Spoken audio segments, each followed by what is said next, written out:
Okay, folks, this is a shorter video than the Democratic video regarding the governor's race in November. And we're going to have a primary in May in Ohio, and like 5 people are going to show up.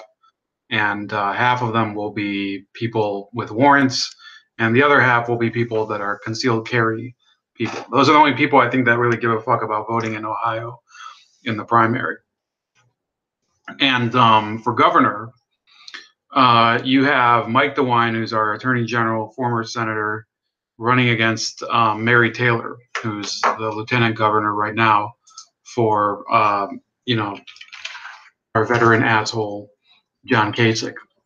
And it's not a great choice, either one. They really aren't. I think by just the fact that these are the people who we have as options, it it kind of shows how pathetic of a state we are in terms of not just this, but well, okay. So a conservative movement in Ohio would probably do very well because we have a lot of rural counties. Okay, we have a lot of counties where it's pretty much just folks on their farm, or people like meth labs, or horse horse breeders. I don't know. We have a lot of good rural areas of the country that are pretty good, and there's really no reason that this wouldn't be a really strong conservative state, but it's not. And it's sort of been that way since I can remember. I mean, look, it's not like I'm the encyclopedia of Ohio, but when I was growing up, we had Governor Voinovich, who was good, but he wasn't amazing. Nobody remembers what he did. He was a good governor. He was balancing budgets. He was, but the state was a shithole because the mayor of Cleveland is always some sort of thief and a Democrat, and the rest of the state is kind of falling apart because of NAFTA. So we've never had a great Republican governor because they've all been kind of these free trader losers, like Bob Taft and Ted Strickland, and now John Kasich. And I think before Voinovich there was and I'm not even old enough to remember, there was Dick Celeste. So in the last generation, we were old enough to have had a governor who went by the name Dick without thinking it was a little ironic and maybe old fashioned. So yeah, Ohio's Republican. So I recognize that until now it hasn't been very informative about this year's election. But look, Mike DeWine is a nice person. He's not going to be very significant as a governor. He'll probably be napping the whole time. And no, I don't think I'm going to vote for him in the primary. In the general, if Dennis Kucinich has a chance of winning, yeah, I'd probably end up voting for either of these people. It's that's how. I mean, like I said on the video on Sunday, I did say that if you're a progressive, or if you want anybody to win who's a Democrat, and you live in the state of Ohio, you vote for Dennis Kucinich. The other people are going to get just, first of all, in that race, Kucinich is the only person who can beat Corddry, who's the corporate Democrat candidate. And that's why that race is a lot more interesting than this one. And second of all, Kucinich has a national following. DeWine and Taylor are, nobody gives a shit about them. Mike DeWine, yeah, he's been Attorney General for 8 years.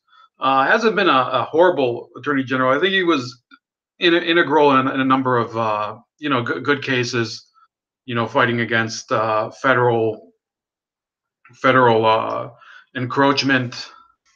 I think with abortion and Obamacare and a bunch of other laws. What was the other one? I think it was on the Obamacare lawsuit. He filed a friend of the court brief, amicus curiae, I think they call that.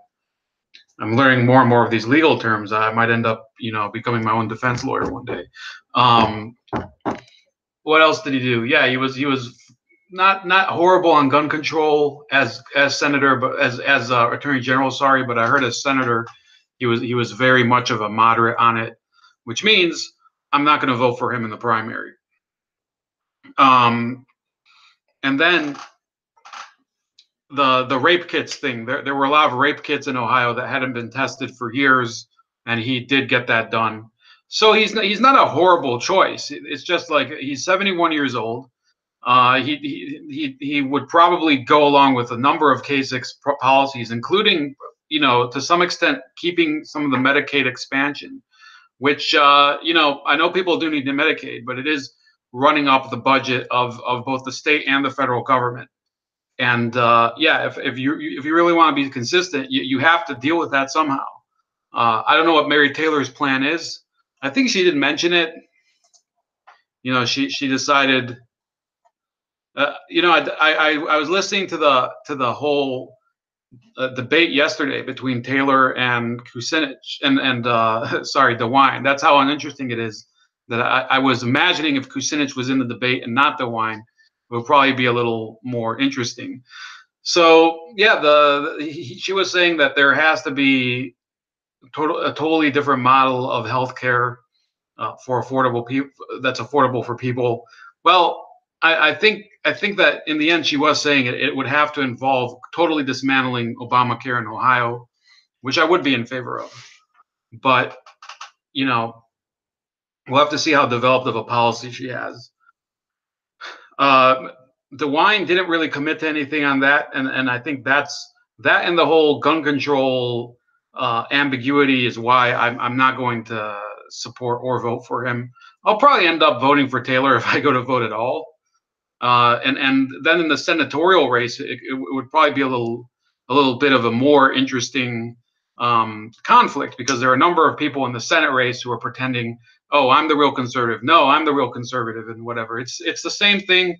I was complaining, I think, a week ago to somebody that they run as fucking conservatives, and then they don't have any actual ideas. All they want to do is say, well, I'm against Obamacare. Well, okay, if you're against Obamacare, maybe talk about what you would do. I would vote against Obamacare. Okay, so if you're going to vote against Obamacare, what's your proposal to make healthcare more affordable? I mean, that would already make it more affordable. Okay, so you made it clear that you don't have any actual ideas. You just know what you're against. I do know what I want, and that's why people who do have ideas don't get into politics, because they would never end up getting real traction. And it really is kind of depressing seeing that it was 8 years of Kasich, and then you're gonna in the governor's race, and people didn't like Kasich. It's all a charade. But after 8 years, they're gonna come and say, okay, so the only two candidates for governor are his lieutenant governor, who's pretending that she opposed all of his policies, and his attorney general, who's kind of the same vein. So that's it. There's really. I'm sorry if this wasn't more entertaining, but yeah, I'll probably give a token vote to Mary Taylor, who might win. And if she wins, people are going to make this whole bullshit narrative. Oh, she's going to be the first female governor of Ohio, or whatever. Well, there is something that comes into play there, which is that she has that bitch factor. If you watch the video, she does come off as a real bitch, which could be good or it could be bad. I haven't decided it yet. But she does come. She did, like sometimes you think that a woman's going to be timid in an interview. No, she was going straight at DeWine and basically giving him slaps to the face, saying, "Oh, this guy, for years he said he was he was against gun control, and then he goes to the Senate and he doesn't. He's with friggin' Chuck Schumer and whatever. She really gave it to him. And the other thing is, how about I don't forget this part? So I did read the Plain Dealer's editorial. So we have one paper here that's a major paper, the Plain Dealer, which is so antiquated. I was listening, the interview was horrible. It was horrible. You couldn't. So first of all, look at the photo they picked of DeWine. It looks like like a rock face in Grand Canyon National Park or something. So this is a photo they used, and they're endorsing him. And he's a nice guy. I actually met him. It's not like I'm just sniping at him. And the interview, they just didn't. Their microphones, you couldn't hear shit. It was honestly annoying. You would hear them basically mumbling into the microphone, and then the people who were asking the questions, you couldn't hear anything. It was just ridiculous. And then if you look at the comment section, not a single commenter agrees with um, with the plain dealer. I mean, this guy's name is Sidney Blumenthal, which might be a fake name, because if you don't know who Sidney Blumenthal is, it's kind of a funny story. That's like Hillary Clinton's like her dirty tricks guy. So he said, since Cleveland.com endorses DeWine, then my choice will be Taylor. Then DeWine looks like an old grandpa in TV commercials. Does not look vibrant or strong. I mean, that's what most people were saying. One group of people advertise on the internet to push the political candidate they believe benefits them. They live in Northeast Ohio. They're called the editorial board. A second group of people advertise on the internet to push the political candidate they believe benefits them. They live in Russia. They are indicted and accused of tampering with an election. How are their actions not identical? So you have a lot of cynicism here, both from Republicans and probably other people. This guy also says, how exactly, because one of the main points was that Taylor said, well, she's not gonna endorse this red flag law that Kasich and DeWine are supporting.